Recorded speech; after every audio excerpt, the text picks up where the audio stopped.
your space right over here. Look, Axel, you love being in the front. Come on. Remember If I end up leaving, don't take it personally. I'll try and time it so it's not. There used to be a game we played when I was younger called Go to the Head of the Class. I do like that you put up tissues so we can cry over the tax. Look, I need to cry too. Well, I'm a taxpayer. I own a home. I'd have to pay the same taxes. Goodness.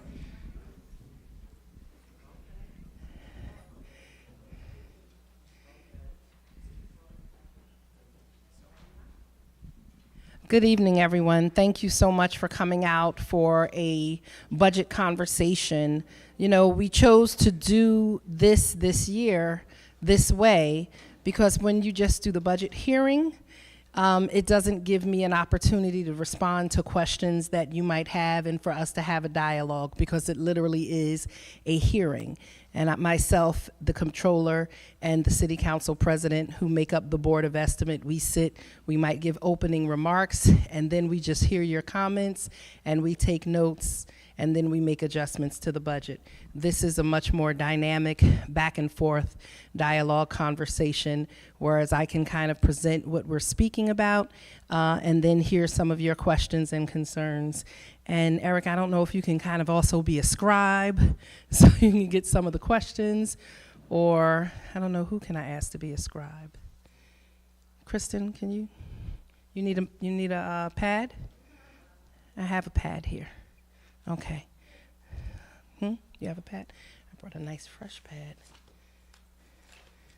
See, I brought it from home, not even the office. Trying to save money.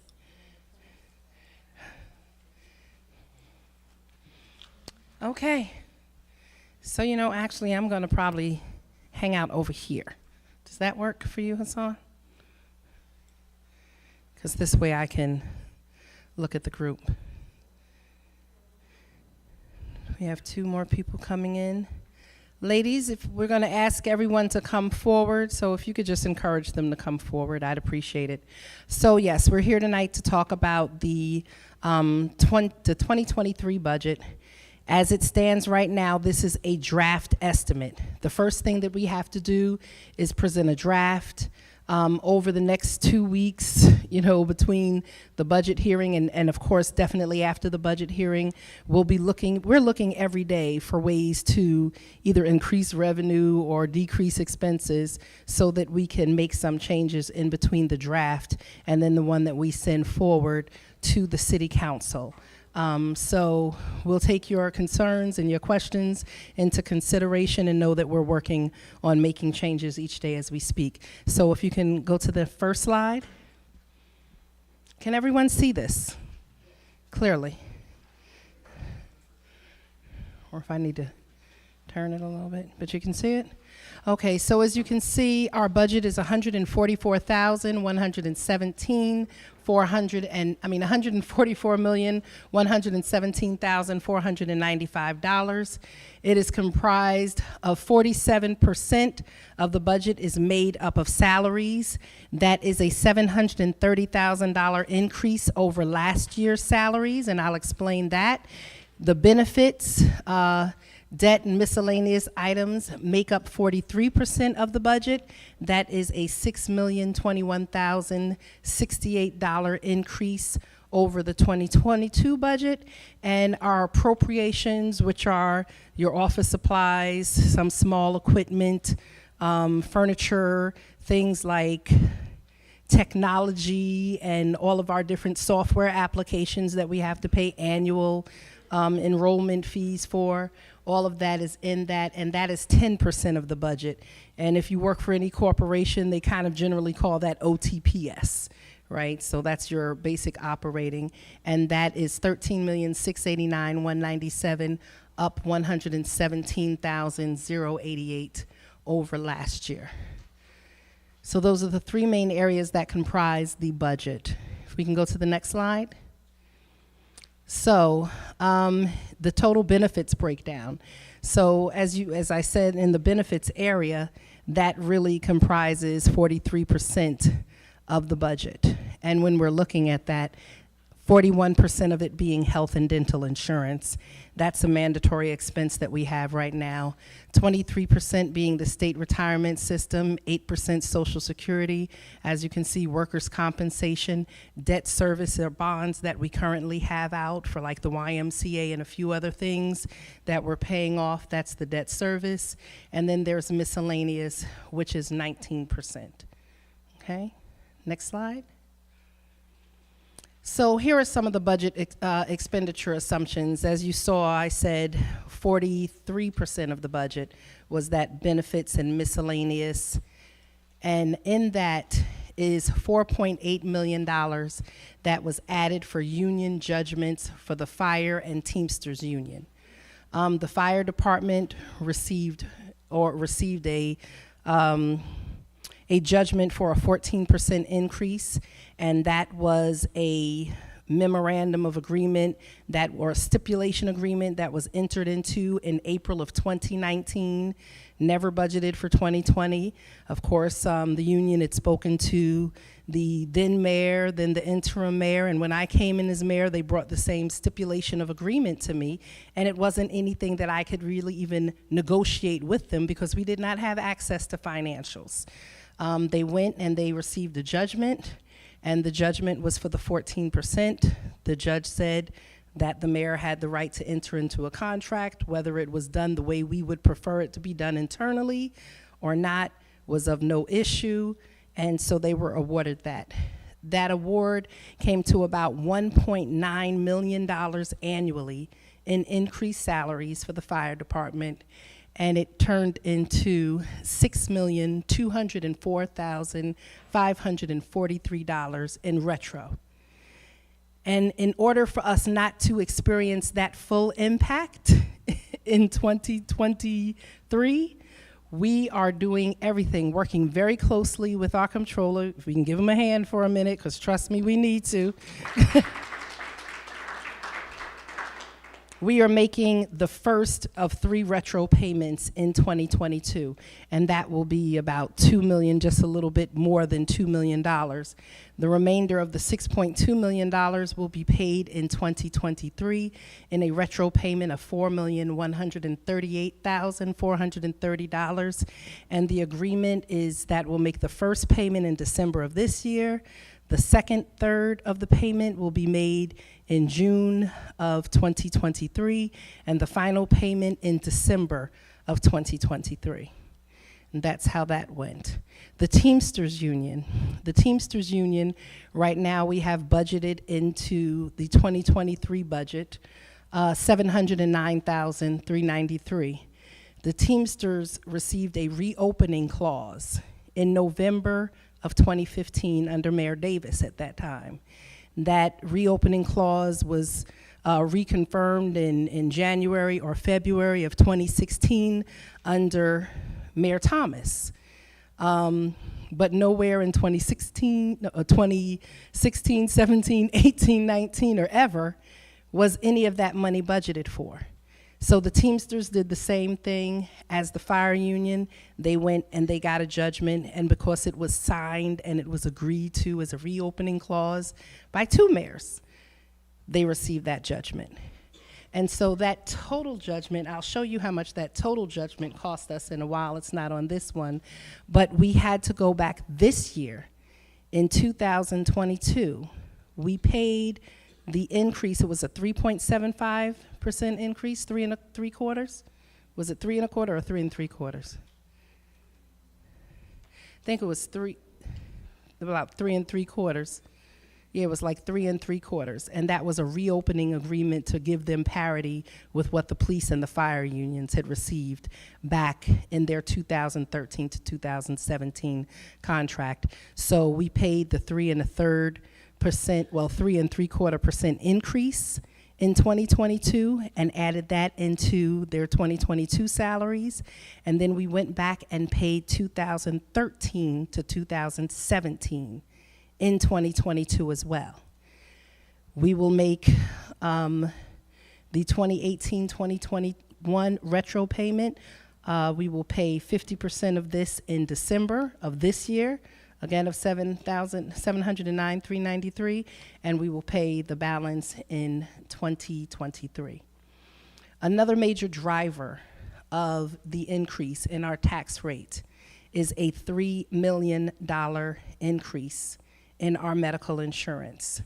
We received our medical insurance bill, I believe, on this past Monday, a week ago today, at about 3 o'clock.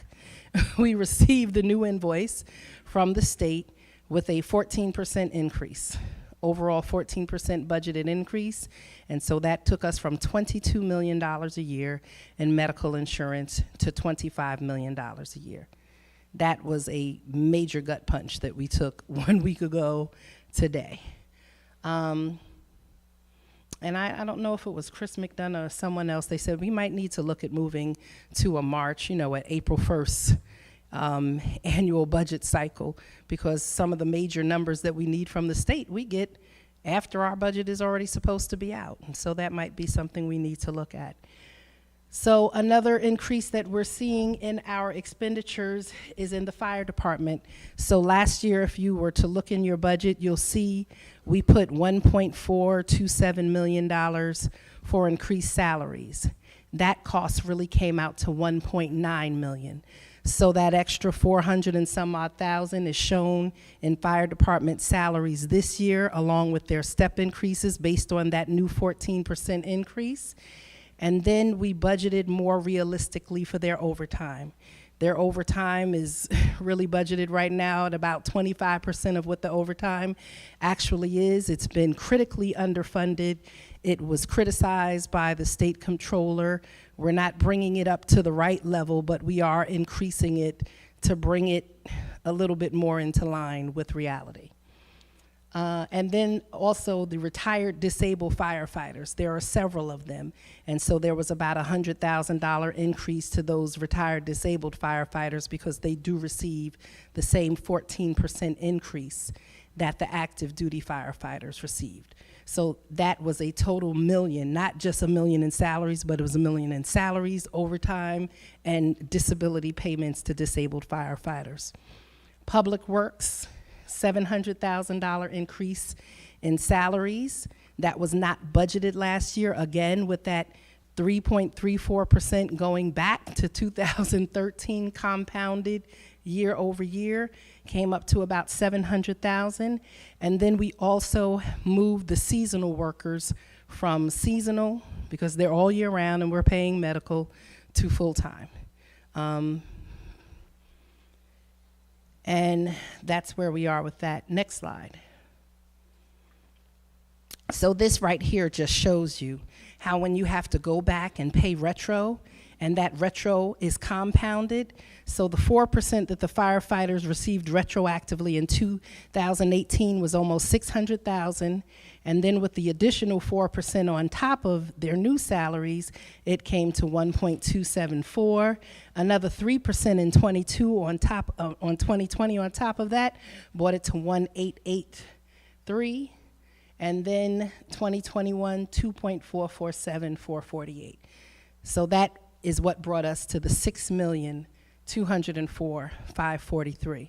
And I thought it was very important to show you that, because when you're dealing with retroactive salaries and you're paying them back that far, it's compounded.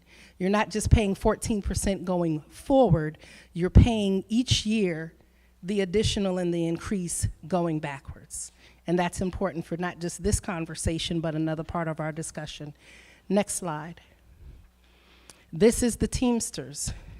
The Teamsters didn't receive a 14% increase. They only received 3.75, but it went back to 2014, and it came out to $2,672,173.50. Our comptroller and his team are exact. So it was a little over about 130 in 2014. 2015, we moved up to about 175. 2016 compounded 250, 2017 about 325, 2018 350. We had a few less people retired, and you had lower paid workers. So for 2019 went just below 350. 2020 with those step increases above 350. And you had some overtime also, and you're paying retro also on the overtime. You're not just paying retro on base salaries. You have to pay your retroactive payments on overtime. So 2021, 350, 2022, about 375, okay? And so that's $2.6 million. And this, we're paying about 1.9 of it we just paid out of 2022. Like we said, the other 700,000 we're paying, and it's in the 2023 budget. Next slide. There's been a lot of discussion around our police department. They are overworked and they are underpaid. And I don't disagree with that. They are overworked and they are underpaid. There's been discussion around we're losing police, we're bleeding police. We have always had badge drain in Mount Vernon because we are by far the lowest paid police department, and we have been for a while. Our badge drain was always there. Our badge drain has doubled and tripled, and I can tell you why. One reason it has doubled and tripled is, and I'm just going to be very obvious, when Governor Cuomo said that departments around us in the neighboring communities had to be more representative, racially representative of their community, and there were no civil service exams being given during COVID, the best place to come was to the blackest and brownest police department in the region, which was Mount Vernon. And being that they were also the lowest paid police department, you were able to get black and brown cops that had 4 or 5 years of experience, ATF, FBI, and DEA training in an urban setting, and who needed money. And if you could give them $20,000, you can get them for a song and a dance. And so that definitely sped up. They didn't even have to apply to transfer. I can tell you these same cops, many of them had been applying for years to transfer out of Mount Vernon. But the other departments, because they didn't have any incentive, didn't take them. When this mandate was given by the governor, they got recruited. And I can't blame them because they're not making money. Another thing that contributed to it is New York, you have different tiers of retirement.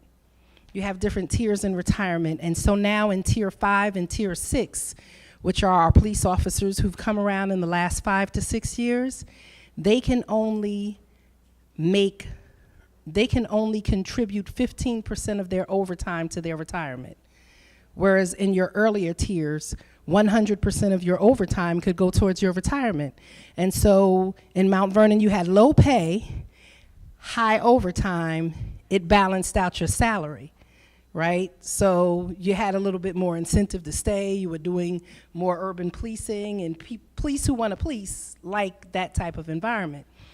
But when you get to a point that you have low base salary, and you have massive overtime, but you can only use 15% of it towards your retirement, it stops being worth it. So what does this look like? A 14%, because the police department, they're clamoring, and I'm not saying they're clamoring wrongly, but I'm going to present facts because these are the facts. They're clamoring for a 14% increase. They're saying that we gave it to the fire department. It was judged. There's a difference between a judgment and a contract. It was a judgment. And so if we do the same thing for the police department right now, and I don't think this includes overtime, or it may not, but for 2018, we are looking at 731, 2019, 1.5 million, 2020, 2.1 million, 2021, 2.7 million, 2022, 2.7 million, for a total at a low estimate of $9,822,740. Where are we going to put that in the budget, this year or the next year? Or the next year? Where? There's nowhere to put that in the budget. So what we did propose, because we're going to be clear about what the narrative is, I don't have my glasses, what we did propose is after we finish paying this $4.1 million in retro to the fire department and to the Teamsters, that in 2024, that money is already built into the budget. And in 2024, we would have monies, if we kept that budget at that same rate, to be able now to address the police department, to address CSCA. And remember, the Teamsters, that was only based on 2013 to 2017, so the Teamsters also need a contract.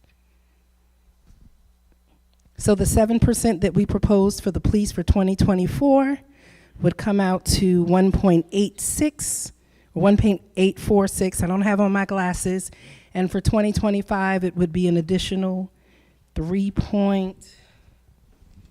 numbers are small, 3.8 million for a combined total of $5.7 million for a 14% increase over those 2 years.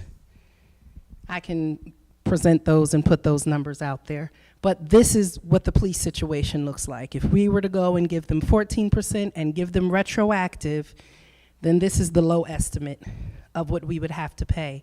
We do not have a bond. We don't have ability to borrow. And so in past times, if we were going to give this type of award, we would be able to bond for it and pay it over time. Mount Vernon is operating on a cash basis with no reserves and no ability to borrow right now. Next slide. Like I said, our police officers are the lowest paid in the area. They were the second lowest paid, now they're the lowest.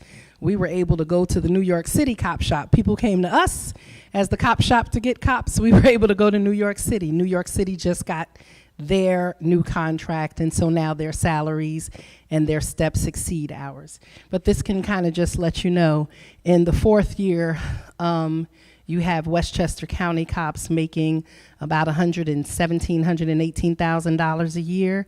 In the fifth year of the contract, Mount Vernon cops right now are maxing out at $92,000 a year base salary. The ones who are making the most, what is that? Rye. And then there are other communities that are making like $180,000. We can't even begin to compete with them. But this is what we are challenged with. So even a 14% increase is not going to bring us into line with the other departments. Next. So some of our budget expenditure assumptions continued. The building departments, if you look at like page 2, you'll see salaries, and it'll tell you the additional or the variance in salaries for each of the departments. The building department has a $470,000 increase. Hold a minute. Go and look also at the same time at the planning department, because the planning department has a decrease. So it's not that we added to the overall costs between those two departments except for one position. But what we're doing is we're transferring salaries from the planning department for code enforcement officers, 2 code enforcement officers, the code enforcement supervisor, and the zombie home coordinator. And we're looking to add a senior building inspector to improve workflow. We know that there is a major shortage. We, per 10,000 people, should have at least one building inspector. Even if we go with our numbers of 75,000 residents, as opposed to about the 105 we believe it to be, we should have 7 to 8 inspectors. We have 4 between building and housing. Law department, there is an increase of $340,000 in outside contracted and litigation costs. That cost exceeds about $1.5 million a year right now, Brian? Yeah, and some of that, and a lot of that, we are putting together over the past 3 years. We have been able to close out quite a few of the legacy lawsuits that we inherited when we came into office. We have kind of two major lawsuits that we're still dealing with right now. And once we get past those, we're going to be able to expect to see a decrease in some of those external costs, because these are very specialized, very high cost lawsuits that you have to use outside counsel. Tax certiaries. Tax certiaries have been running the city about $2 million a year, and I think we've always budgeted for less than $1 million a year in tax certiaries. So again, based on the New York State Comptroller's Office, that was the other area. They said, stop under budgeting that area. You are falsely keeping the tax rate low when we know that your certiorari numbers are higher. Memorial Field, you will see in the budget a $350,000 increase in staffing for Memorial Field itself, because Memorial Field will be open. And we have to cover the staffing for programs and just having the stadium open even for walking, right? But that will be offset by revenue in the revenue area. I'm going to stop for a second. Anyone have questions? I've been talking a lot. If you want to introduce yourself, to the Derek Clay. Yes, sir. So my question simply is in regards to the school district. I know that you didn't include the back taxes that we owe the school district, and what's the plan for that? Well, that's something that's about what, $12 million, I believe, is the 20 discussion? plus. No, it's not 20 plus. Yes. Now, but there are 3 other years. No, we don't owe them. Yeah, I'll answer. So it's only about $11 million. We don't owe them for the other 3 years. The other 3 years, they are collecting it themselves. And so what has to happen is we have to figure out how they're going to collect those. But those are not the responsibility of the city. The city is no longer the tax collector. No, legally we do not. Not the city. We're not their tax collector. Legally, if we were their tax collector, we would have to do so. But we're not at this point, which is why we're going to be meeting to talk about how to get that done, right? So, but it's $11 million, and again, the plan for that is going to be the same as the others, which is to be able to get the audits complete and done, and to be able to look to actually go out into bond for the things that we need to that are going to be large enough and spread it out over the years, so that the impact is not as significant as a one-time kind of payment on the taxpayers. Right. Ms. Crenshaw? Cynthia Crenshaw, you know me. But as far as the school budget go now, you said you owe us when I say us, you know what I mean, $11 million for the school budget? That's what you owe the school? Okay. When can we expect that? No time soon? No. Okay. All right. And that's from several years ago. Okay. That again predates us. Mr. Keller. Thomas Keller. Mr. Clay and myself are on the budget committee for the school board, and we were told last week that it's 11.7 for going back a few years, another 5.9 which should be included, and another 6. It's about 24 or 25 million. So anyway, it's in court now. It's costing all the taxpayers money because it's gone to court. Too bad we can't work this out amongst the 2 taxing districts. Anyway, on the health insurance premiums, is it a requirement that the city get their insurance through the state, or can you self-insure like Westchester County does? Well, I know the comptroller, since you're still here, and I know you'll be leaving soon, he wants to know if we have the ability to go outside of the state and self-insure like Westchester County does, or do we have to go with the New York State health insurance plan? Maybe I should come this way. So you could be on the camera. Yeah, people. so we are exploring all of those options. In fact, we've already started to research. We looked at even how the school district actually has their health insurance as well, right? And we know that they are in a consortium, right? And so we're looking at other options. We're looking at municipalities that's similar to ours. How do they approach it? But the short answer to your question is no, we do not have to be a part of the New York State health insurance, right? And so therefore now we are absolutely shopping around. One of the things we did this year was to hire an actual benefits and finance person, right? To be able to do that, so that she is now working on that research. She's working with our Corporation Counsel's office. She's working with our payroll office to be able to try to look and see. One of the things we also are completing right now is the paperwork for the actuary science study, the actual study, so that can help us also in our pitch for getting the best deal as it pertains to our health insurance. Now, the other, which is not a popular thing, but our employees are going to have to get used to the fact that they may have to pay into the insurance, right? Because we have the fire and we have the fire and police doing it, but other employees are not. And so we recognize that going forward, we may have to do that. Now, that may very well mean that folks that are already there may very well be grandfathered into that. But we're exploring all of that. So all of that is happening. And we also have to make sure that our cash flow is such that we could meet our monthly premiums. I mean, because that's a real issue also, especially when you're going to the private market. Mr. McDonough? Hi, I just wanted to know if in the appropriations, if the health and dental insurance numbers under the adopted years in 2021 and 22, if they're close to accurate, because it's the same number. So there was a 0% increase from 2022 to 2023. So is that, I'm not looking at your, or is that correct? So, They generally are, right? Actually, now, we actually got the numbers. If you notice, I think from 2021 to 2022, it jumped from 18 to 22. One sec.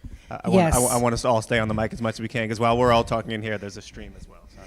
so I know, Comptroller, I remember, because you were chief then, between 20 and 2021, we received the numbers for 2021. We received those directly from New York State. Remember, that's when we were talking about For the we had a- 2020, For 2021, we received those late from the Correct. state, and that's when it went from the 18 to the 2022. I mean, to the 22 million. It didn't just go there; it had already been increased, but we didn't have actual numbers, and our comptroller at that time was not giving us the numbers. But when we budgeted for it in 2021 and 2022, it was closer to the actuals because we were able to get the state to speak to us directly and give us the direct numbers. right. And then in addition to that, so then from 2021 to 2022, what happened is that there was some right sizing of it, right? Recognizing that there were some folks that came off, right? And then also looking at the actual percentage of those that were individuals were versus those that were family. Because remember, the family cost is significant, right? It's even more than twice as much as the individual cost, right? And then for 2023, we actually got the information from them as to what the addition is going to be moving forward. Now, what we've done this year is to do a purging of that list even further. So that's probably why our cost did not, while it went up, it could have went up even more significant had we not also gotten some of the folks off of the insurance that had been being carried for years on the insurance, where they were no longer actually employees of the city.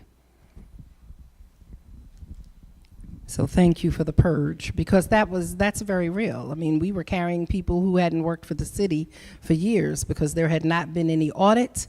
And, you know, once you had people in position to do that, we were able to do an audit, an actual audit. We do one more question before you. Yes. Just one last question. Is it possible to have the actual revenue and expenditures from the previous year as a variance analysis to see how because when we list the adopted, we know what the adopted budget was and adopted revenues and everything, but to see what the actual were from year to year, to see any kind of deficits or variances? Absolutely. That's not a problem. I mean, right now we're putting out the quarterly reports, and so we have that number right now through September. We have it through the third quarter. We don't have it finally through the fourth quarter, but we do have it through the third quarter, and we've gone and we've looked, and that's where we've made some adjustments in revenue as well as expenditures. One more question. I have a question. I know we're in the thick of the individual line items right now, but what the vision is going forward, right? So I just looked up while we were going through it. New York Shell this year, property tax increase, 1.8%. Yonkers, 1.2. White Plains is 1.8. The county actually cut taxes, right? So Mount Vernon had last year, if you factor in the fees that got rotated out, I'm not against it, but that was an increased expense for the resident.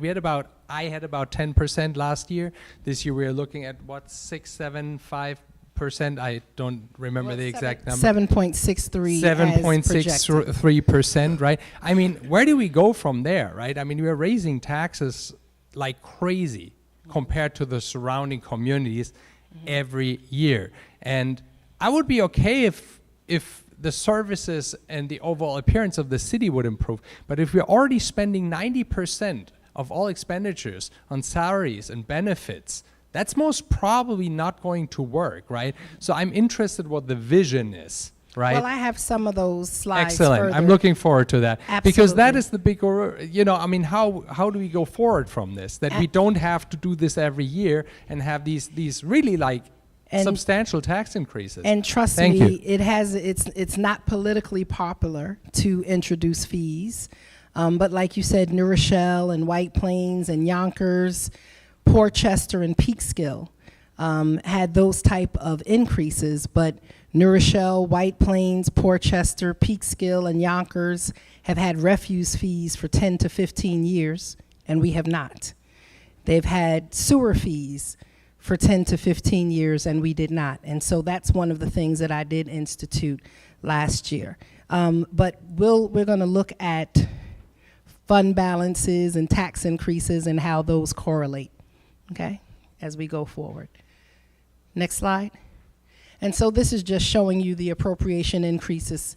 Here you go, right there, $3 million for dental. And while it says $4.1 million for union contracts and salary adjustments related to those, we budgeted for 1.7 last year. We budgeted for 1.7 last year, so it's a $3 million variance over last year. So it's a $4.8 million budget. So what you see is the difference. It's not what we budgeted, it's the difference, it's the variance year over year. Insurance premiums, $139,000, a variance in the budget of $300 for tax refunds, $351,062 in the law department. That is not for salaries, again, that's for external contracts.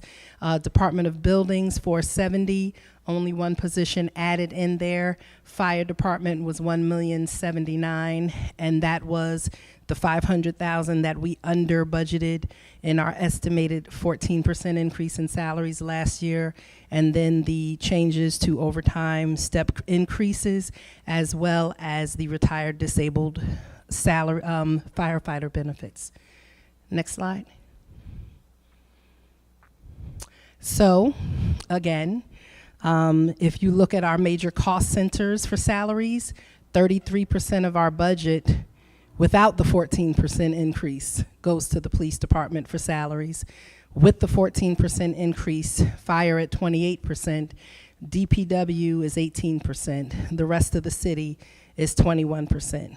You know, Mount Vernon, any government is a service organization, so your biggest expenses are going to be salaries and benefits, but it's 33% police, 28% fire, 18% DPW, and the rest of the city is 21% of the salaries.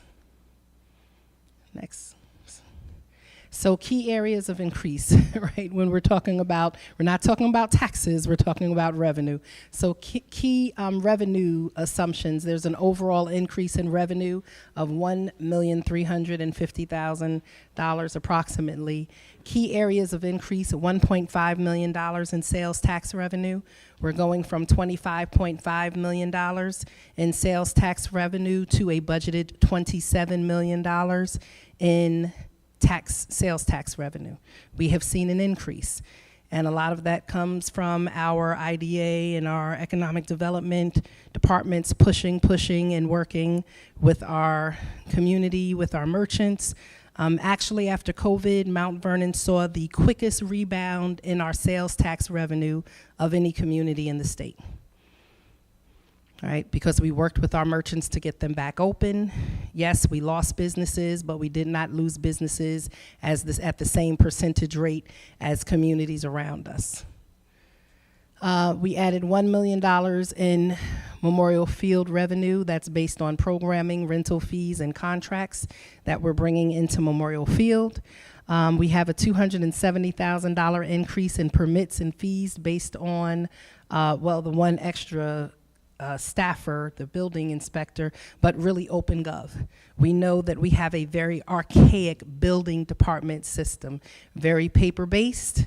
Lots of papers lost, hard to find things come in, you can't find paperwork, it's not filed right, the office is overcrowded, and it takes a long time for anything to get done. We digitized ourselves in the building department, and we have OpenGov, and now you can upload your building permit applications, your architectural renderings, your insurances, your licenses, and whatever you need, and we're able to turn those permits around much more quickly, and the paperwork doesn't get lost. And if our staff, if we have COVID, or if you're working from home, or whatever happens, that if there's an interruption in service, the building department doesn't totally shut down, because again, everything is automated and payments can be made online. We have seen an increase in the number of applications that have been turned around. We've seen an increase in the percentage. We've seen a shortening in the past 2 months of October and November, of how long it takes to get a new permit processed, and we've seen an increase in revenue associated with those things. Hopefully there'll be a decrease in numbers of people who are just doing the work on their own, because it takes forever to get a permit, and we can actually actualize the revenue that comes in. There is also a $100,000 increase in fire inspections, bringing on fire inspectors. Mount Vernon, in a 2018 New York State Senate kind of housing and code enforcement report, Mount Vernon had the second worst building department in the state of New York. We only ranked better than Spring Valley. And we know last year Spring Valley Building Department was taken over by the state. And one of the reasons it was taken over by the state is because building inspections weren't being done, fire inspections weren't being done, and there was a major, major fire at a nursing home that resulted in the death of a fireman. And when they continued to dig down, they found a lot, and they just put out a very bad documentary on what happened in that city. And, we have to take a lesson learned from that. It's adding a building inspector, or doing OpenGov, or purchasing microfiche for not microfiche, what do you call that? Laserfiche. Feel like I'm in Mount Vernon Public Library. Laserfiche, so that we could, again, keep our documents and have them online, is very important, because you can't close the door once a catastrophic issue happens. And here in the city of Mount Vernon, I can tell you that the inspections of buildings, regular inspections of buildings that are supposed to be annual, have not happened in a decade. They have not happened in a decade. And people have always used rumors and talked about Mount Vernon is burning, and are the mayors just burning down houses or burning down properties? No, we haven't been inspecting them. We have to. And so we have to budget for those people to do those inspections, and we will get the revenue from doing those inspections as well.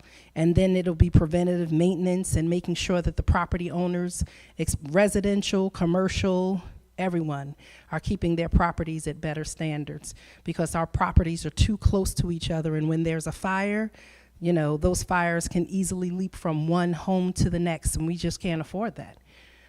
So the $200,000 in DPW street openings. So Con Ed, as you see, continuously does work here in the city of Mount Vernon, and we are continuing to build them. And we just identified a billing deficit that we had in the calculation, and our Commissioner of Public Works, thank you, Commissioner Bush, is making adjustments to those so that we are billing Con Ed properly, so that we can get the additional financial benefit from all of the work that they're doing. And the Water Department does a transfer of post-audited monies from the Water Department to the city each year. We have spoken to our water department commissioner, and he says he believes that they will have $1 million in excess after they pay their water bill and after they pay and put money aside for lead service lines, that there'll be $1 million in revenue that he'll be able to transfer over to the city of Mount Vernon. Now, there have been questions about that. In prior years, we know that the water department was where lots of money was spent, and it was used as the piggy bank for legal fees, for office furniture, for redecorating City Hall, for travel, and whatever else it was used for. And so there was $3.1 million transferred from the water department in unaudited monies.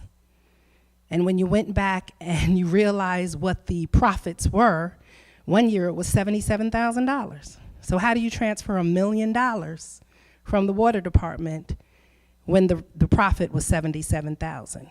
So that left us with a $3 million water bill to the county of Westchester, which the water commissioner has factored in to what he's going to use to pay for the county. We are paying that down, but you know, $3.1 million was irresponsibly transferred from the water department, saying, well, money hadn't been transferred in 2017, 2018, and 2019. You can't transfer monies that have not been audited. You can't, that's fiscal responsibility 101, period. You don't have an excess if you haven't audited monies. Yes.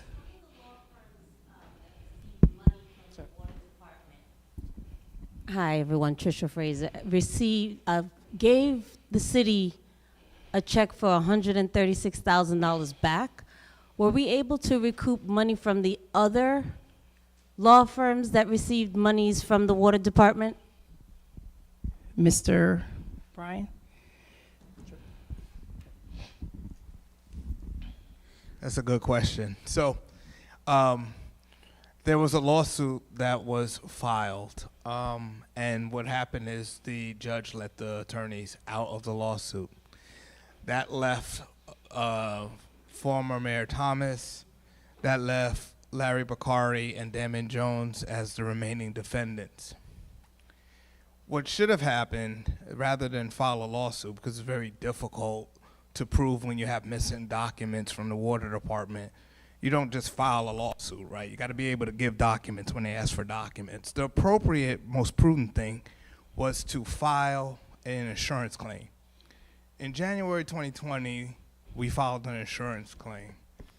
And we recently got the letter back a couple of months ago where they said that the city's insurance claim is denied because the incoming administration in 2019 did not notify the insurance company in a timely manner.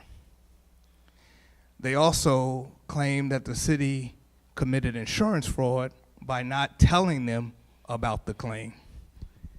So then I reached out to former acting mayor Wallace for his assistance. He said he's not going to help us with our budget shortfalls. The fact of the matter is it's been denied by the insurance company. So $245,000 are still owed to the city for those legal fees. And so I'll be asking and making demands of the people who are responsible for that. Well, filing another lawsuit is probably not going to happen because you got to spend money. We don't have the documents, the supporting documents. It wasn't worked up properly in the first instance, so it's not likely to go anywhere. So people have to draw on their conscience. They know the money's due and owing to the city. So we'll ask them to pay the money back. I can't see, and I'm still researching, whether or not the judge ordered restitution for Larry Bakari because he pled guilty, right? So obviously he may have to pay some of those monies back, but we have not been able to determine that the court ordered that. So I'm still looking into that. So that's the status. Brian, is this different from the $352 that Bowie's paid back, that Thomas paid Bowie's? Bowie's did not pay $352. He paid what? He did not pay back. He paid back what he was paid, which was 100 and some odd $100,000. No, that was a total cost expended through all the firms, right? So he paid back what, they didn't want to be bothered with our mess, so they said, It was listen, we're embarrassing. not going to go through the lawsuit. We're just going to give you your money back. Just keep it. $100,000 odd dollars is not a lot of money to us. Excuse me? I don't want to get too much into the factual stuff in case we do decide to file another lawsuit. Two lawsuits are outstanding. Is Keeler Tennis one of them? The mayor mentioned two big lawsuits are still outstanding. Is Keeler Tennis? It is. Yes. It is. What's the other one? The other one is a mega beverage case, which we're not going to talk about right now. It's in the 'Cause it's an appeal active process. suit. It's an an appeal. active case. And so is Keeler. Keeler was scheduled to go to trial on December 6th, and the judge pushed it out because the judge is on trial on another matter. So we're looking to go in March. What's notable about both of these cases, they're not in the budget, and they're both uninsured, right? One, the insurance company disclaimed against Keeler, intentional act, destruction of a bubble. They said we're not paying for it. So some of the decreases in revenues that you will see as you go through the revenue pages in the budget is you will see a decrease in sewer rent. So it's not that we're decreasing what we're collecting, but in the actual budget, we cannot budget for more than the expense of the sewer division. So if you look at the appropriations and the salaries in the sewer budget and the sewer division's budget under DPW, you will see a decrease in a few $100,000 in expenses. What is that? We took the engineer out because the engineer, we will not have to pay for that through the city, or ARP will be able to pay for that through the state. We also took out, there was about $300,000 in overtime, but what we've done is we've added 2 more sewer maintainer positions because even the overtime just became too much for those in the sewer division because we receive backups daily in the city when you have 40% of your sewer system that is severely compromised. And we also took out emergency repairs. So emergency repairs, those should not be, again, funded out of a operating budget. It should be funded out of a capital budget. And so we took that out because we do have $160 million that we've been awarded, but the actual cost of this project is going to be closer to $300 million. We said, I think before we said about 250, but with supply chain, inflation, and the cost that it's going to take over 7 to 10 years it's going to take to really complete this, that's going to be there. So the revenues that we would have put in revenue to balance out the expense, any surplus will go into the capital fund for the sewers, restricted for the sewers, because we still have to build back up our capital funds. That's why we've been paying for everything out of operating. We cannot continue to do that. We had proposed a $1.35 sewer fee last year. We dropped that once we got the announcement of the award down to about 90 cents. And we're going to keep it there. You know, you can say, well, why don't you just drop it? No, like I said, we have to build up our capital funds for sewer repairs. Refuse fee. The refuse fee we budgeted last year at about $6.7 million. This year we've budgeted at $6 million conservatively. That's a number that we will go back and look at. We are still collecting refuse fee money from buildings, from businesses, and from regular households. And so as we get a little bit better on the actuals around that and send out our last reminder that they have to pay this, we believe we'll get closer. We might be able to bump. That's a number I'm looking to be able to bump up a little. I don't believe we had 700,000 in opt-outs, but we don't want to over budget for that. We want to make sure that that number is accurate, but we still have budgeted $6 million for that, which is about 12 points on your taxes. And parking meter and permit fees. When I came and I looked at the budget in the 2019 projected budget, I said, how did we go up like $1.25 million on parking meter fees? Like parking meter fees went from like 2 point something million to $3.8 million. and we hadn't built any new parking lots. We actually gave up or sold off or whatever it was, one of the major parking lots here in Mount Vernon. And so that was where we saw major revenue creep that we could not justify because we didn't have that number of parking spaces to be permitted. This is parking meter and permit fees, right? We just didn't have, we didn't build 2 or 3 new parking garages, so how could we drastically increase that revenue?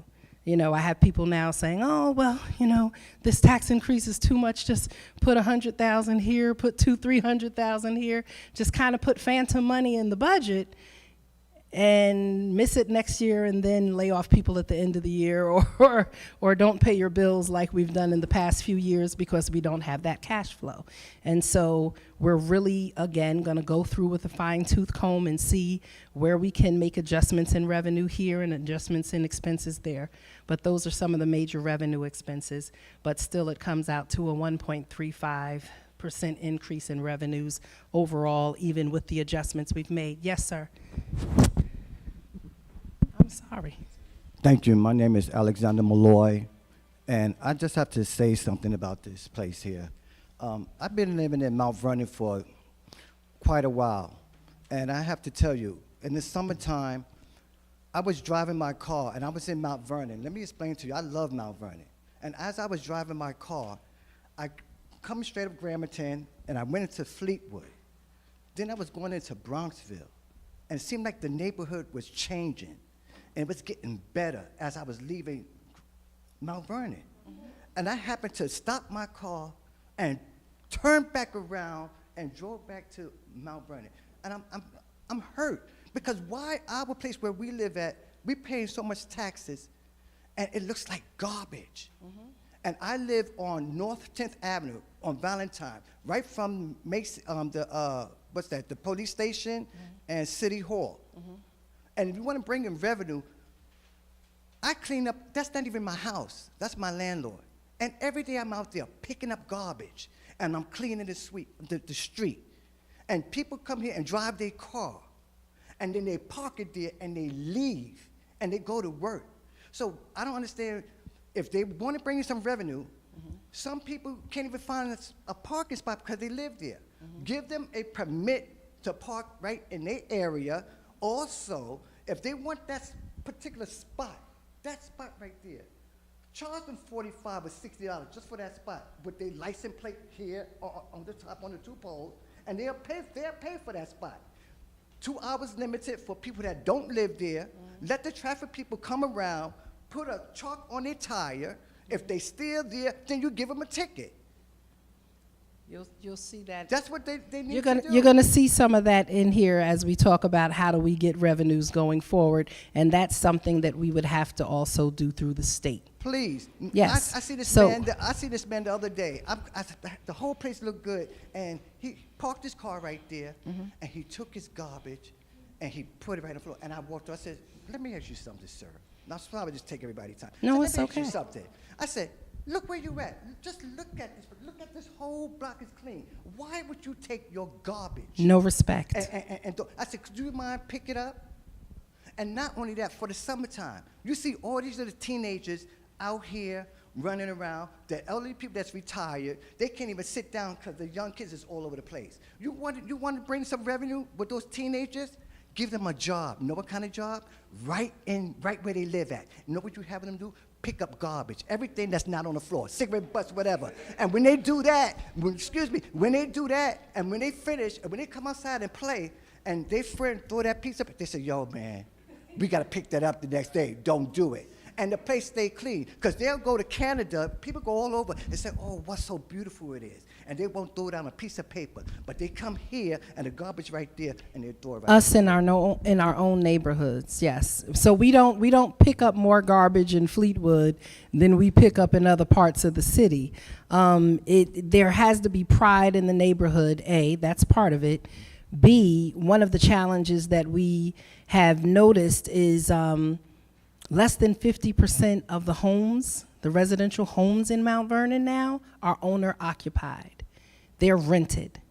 They're rented out, And I have no problem with people renting, but when you are an owner that rents and you don't take pride in your property, when you don't take consideration of who you're renting to, and you're just trying to get maximum rent, then that takes away some of the dignity and the pride in the neighborhood, right? I get out, I'm the mayor, and we sweep in front of my house, and we go to the corner of my block, and we pick up garbage.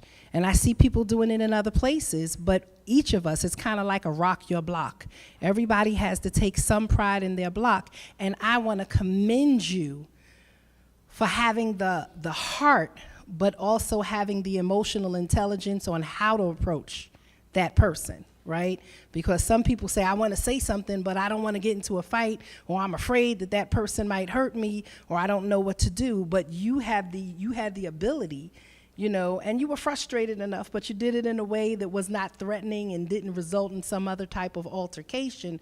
You were able to do that, and that's what I did. When I saw new people move on my block, one or two of us went and we knocked on the door. We was like, this is how we rock on our block. This is how we move. This is how we get down, and we welcome you to the block, but we have a standard. And more of the calls that we get into the police department and other things now are because neighbors refuse to speak to their neighbors about the noise, about their music, about them throwing garbage out of the cars when they see it. Mr. Wallace, I saw you had your hand up. Thank you, Ms. Patterson. For the record, Andre Wallace, former mayor of Mount Vernon. I just wanted to just clarify some things, because I know you were in an office at the time. I was there. It was not $3.1 million I transferred. It was $3 million flat. I still have the receipts for it and the copies if you need that. Okay, so $100,000 difference unaudited. May I speak, madam? You're finished? Okay, thank you. It was $3 million. Now, this is money that was from 2015, 16, 17, 18, and 19 that I know that Maureen Walker and then Comptroller Deborah Reynolds was asking for to be transferred. That was never transferred, going back to 2015.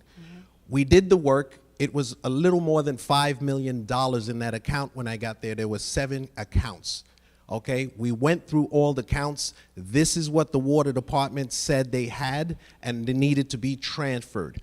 I transferred $3 million because we were under court order to get Memorial Field cleaned up, and I used $3 million to send over to the city to clean up Memorial Field, which was, if that was not done, we would not have Memorial Field built today. That's one.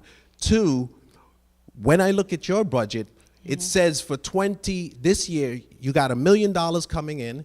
Last year, you transferred, it said $850,000 from the water department. 2021 was $850,000. 2020, when you first came in, was $1,450,000.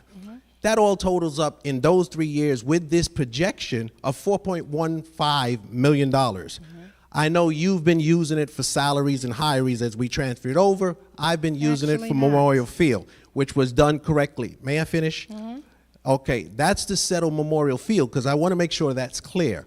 Going back to the water department, I don't know anything about, you know, I'm not going to get into all of the law, what was missing and all of that stuff, but I can tell you this much. I did the lawsuit against the water department and got back the $135,000 for us. I left the paperwork for the lawsuit to get the rest of the money back, okay? Your administration did not get it back. You dropped the case, I guess, because the incoming corporate counsel that you have now that didn't show up twice to defend the city against the firefighters, that's why they got a judgment, is also the same one that did not do the job with this. This is why when I came in, I removed him out of the way and got somebody that was, I felt competent enough to get the money back, and we were able to do that, okay? And for me to understand and to know, and I'm not an attorney, I could call myself an AAL, almost a lawyer, but what I say is Lawrence Bakari, if you do look at the case, did pay back the $300 and something thousand for his case to get a lesser sentence. He is now serving his time for what has gone on with the city. But let's not misrepresent what has happened, okay? As far as other cases, okay, you have a Mega Beverage case that we lost 4.2 million that we could have settled for 375,000, and a property. That was the same before- case you hold were on, preparing before to you- pay before you- $750,000 out. Excuse me. No, excuse me. I'm just ma'am, want to may I make sure we're may I finish? accurate. Can I finish, please? Absolutely. Okay. These are cases that could have been settled that were not settled. I even had to go up to $600,000. I told the administration and because he's your corporate counsel now, that it is a unwinnable case. And you tried the case, and we lost $4.2 million. It's $2.4 million in the damages, plus additional 1.4, plus legal fees, and now you are going after a case that you cannot win in appeals court, and we are paying 9.1% daily. And by the time we get to that, and we probably, lose that case, it'll be over $5 million. So just so we could clarify that, I Okay. thought I'll set the record straight. No Thank you. problem. And I will absolutely hand out paperwork on what I said, because it was not that type of excess. $3.1 million of that money was to pay the county water bill. The county supplies us with our water, and that was not excess money. And as it was just stated, 2015, 16, right? Those were the only years that were audited for the water department. So how you transferred 17, 18, and 19 monies when you were still actively in 2019, clearly the year didn't end, and that year definitely wasn't audited. That money should not have been transferred, period. And anyone who understands finance on any level understands that very, very simply. So he said 2015, 16, 17, 18, and 19, and there were not audits done for those years. So money should not have been transferred at that time. Ms. Crenshaw. Mr. Thank you, Madam Mayor. I just want to say, with all due respect to the speaker who was soon to be declared candidate for mayor, all this can get litigated over the course of a campaign. We came out tonight to get details on your budget so that we can be informed and we can make recommendations to help us as taxpayers and homeowners bring down the cost of it. So with all due respect to the speaker, he's going to have lots of opportunity to make his case. Absolutely. And people here will listen. But I came out tonight to hear about the budget, to hear about the details, to see at the public hearing. Okay. All right. Because there is a public hearing coming up, and we want to be informed so we can make comments to impact the budget. So I would respectfully ask if you could go forward with your presentation. Absolutely. Ms. Crenshaw, and then I'll return. Yes, Mayor. These fees, is this going to be ongoing every year for the What? sewer? The fees? Absolutely. That's going to be yearly Yes. now? We Yes, stuck and with it that. puts us right in par with all of the communities around us. And look, it is a financial burden to everyone, myself included. If I'm here to the end of this term, I won't get a raise, and if I become mayor another term, I won't get a raise most likely then either, because elected officials haven't gotten a raise in 17 years, but I still have to pay the same fees without an increase, and I understand it. So again, we are trying to set up our sewer district so that, like we said, in New Rochelle and in Yonkers and in White Plains and in Peekskill and in Port Chester, they don't have these problems. One of the reasons they don't have these problems is because they have created fees so that they could maintain their systems. Right now, if we would have maintained our systems over the last 30 years, we may not need $300 million in total replacements. But because we have not maintained, and it's the same thing with city properties, we haven't maintained them, we haven't invested in them, and now they're crumbling. And so all of this is kind of at our doorstep right now, and without having a fund balance or a savings account, and without having a bond rating or credit, all of this becomes a cash expenditure. Okay, And I know yes. when we first started talking about this, I think it was said that we wasn't sure whether this was going to be ongoing. No, it's ongoing. Okay, it's ongoing now. Yeah, it's ongoing. Okay, and another thing, is that people that work in Mount Vernon but don't live here, and I brought will this up address before, that. why can't they pay taxes? Ma'am, I'm going to address that. So Okay. I'm going to get to everything. I'll get to everything. No, New York City too. No. I worked there and I worked in Yonkers, Hold on. and I had to pay their tax. So Okay, let, I'm going let to wait me for get you. to Go that. ahead. Let me get to that piece of it. So here we are. If we can go to the next slide. So future revenue options, key area of focus, a non-residential employee tax similar to Yonkers and what New York City had. New York City decided to drop for some reason a few years ago their New York City non-residential tax. They're trying to get it back because they realized it was a major source of revenue that they kind of forfeited. And here in the city of Mount Vernon, I'm the mayor, I make $143,000 a year, right? That's what I make, $143,000 a year. That line has stayed same in the budget since I've gotten into office, and it's been the same in the budget for about 17 years. An elementary school principal makes more than $150,000 to run a school building. I make $143,000 to run a city. Right? And so we know, whether it's in the school district, in the hospital, in some of the industrial offices and law firms and medical offices, that there are people who come into Mount Vernon every day and make a very, very good living, but they do not contribute to the tax base of Mount Vernon. That is not something that we can just legislate as a city council and a mayor and then ratify through the Board of Estimate. It has to go through the state legislature. And we have been speaking with our Assemblyman Pretlow as well as our Senator Bailey, and we had spoken some with our Senator Biaggi, who is kind of sunsetting, and Bailey is taking over the entire Senate district of Mount Vernon, and that is something that we will be looking to push forward. But that probably won't happen until 2024 if we can get it then. But I want you to know that these are things that we are looking at. Creation of a Mount Vernon Parking Violations Authority, right? Right now, we send all of our parking violations to city court and they can be dismissed or they can be adjudicated. This would kind of take away some of the logjam in the courts and allow us to be stricter around our parking violations. And, you know, Yonkers, White Plains, other communities around us, instead of just having a parking bureau, they have a parking authority. It would help us also manage rates better. New parking permit and meter fees. And so, what is your last name again, sir? I'm sorry.